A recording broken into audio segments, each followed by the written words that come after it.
Hello and welcome back to Shakesyear. We are working through the sonnets, and today we're going to take a look at sonnet number 2. Now remember, a lot of these sonnets are just sort of arbitrary in terms of their order, but this one kind of makes sense following sonnet number 1.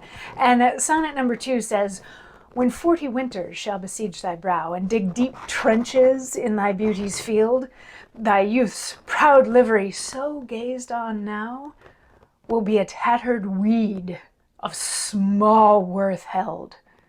Then, being asked where all thy beauty lies, where all the treasure of thy lusty days, to say within thine own deep sunken eyes were an all-eating shame and thriftless praise. How much more praise deserved thy beauty's use, if thou couldst answer, this fair child of mine shall sum my count and make my old excuse, proving his beauty by succession 9.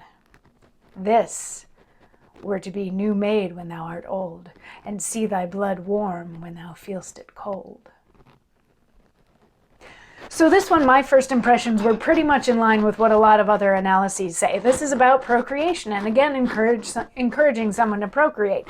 Now, I do take a little bit of issue with the fact that it says when you're 40 years old, you're going to be wrinkled and shriveled and not beautiful anymore. And, life expectancy was a little bit different back then than it is now. But I know plenty of people 40 years old and up who still look and feel very young. But that aside, what he's saying is, when you've gotten so old and people ask you what happened to your beauty, if all you can say is, well, it's within me, then that's still kind of selfish. And wouldn't it be nice if you could say, but look at my child who's the spitting image of me. This is what I used to look like, and therefore I'm absolutely beautiful.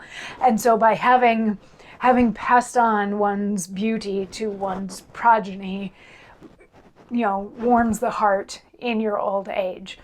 So yeah, that's what Sonnet 2 is about. One does start to wonder a little bit what the obsession that Shakespeare had with this particular person procreating might be, but that's speculation for another day, and maybe tomorrow. I don't know. We'll dig into Sonnet number 3 tomorrow and see what happens there.